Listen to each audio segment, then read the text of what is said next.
اچھا، ایک اور سوال آیا ہے. ایک بچی نے سوال پوچھا کہ ہمارے والدین بہت مار پیٹ کرتے ہیں تمام بہن بھائیوں کو، تو والدین کے اولاد پر کیا کچھ حقوق ہیں؟ اگر ہم کچھ آگے سے کہتے ہیں تو وہ کہتے ہیں کہ تم اف بھی نہیں کہہ سکتے. تو اف کے معنی کیا ہیں؟ یہ عربی کا لفظ ہے، تو اس اف کے معنی کیا ہیں؟ کیا ہم اف کا لفظ بھی استعمال نہیں کر سکتے یا اس کے کچھ اور معنی ہیں؟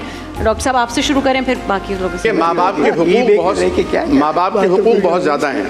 اتنے حقوق ہیں کہ اللہ رب العالمین نے اپنی عبادت کے ساتھ اگر کسی کا حق تسلیم کیا ہے تو وہ والدین ہیں.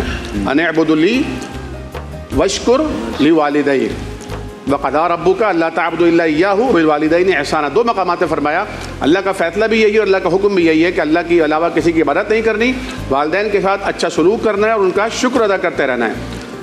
تو والدین کے تو بہت زیادہ حقوق ہیں، اور جو فرمایا ولا تنہرہما، انہیں جھڑکنا نہیں ہے، ولا تقل لہما اف، انہیں اف بھی نہیں کرنا. تو عربی زبان میں اف سے ہلکا کوئی جملہ ہی نہیں ہے.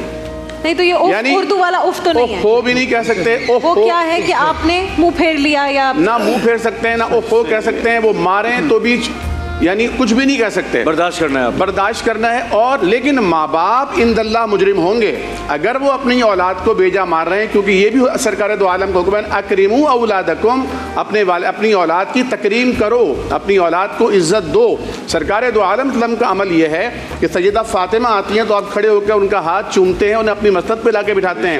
اور اگر آپ کے نواسے عین حالت خطبہ میں جب آپ ممبر پہ تشریف لاتے ہیں اور لمبا کرتا پہنے ہوئے ہیں اور الجھ کر گر جاتے ہیں، تو آپ ممبر سے اتر کر جاتے ہیں، انہیں گود میں اٹھاتے ہیں، چومتے ہیں، سونگتے ہیں، اپنے پاس بٹھاتے ہیں اور فرماتے ہیں کہ یہ جنت کے پھول ہیں، ان سے خوشبو بھی آتی ہے. تو حضور کریم صلی اللہ علیہ وسلم کی تعلیمات یہ ہیں. والدین کا جو حق ہے وہ اپنی جگہ مقدم ہے، فرائض بھی ہیں، لیکن فرائض بہت زیادہ ہیں، اور اولاد کے بھی حقوق ہیں، ان حقوق کا بھی خیال رکھنا چاہیے.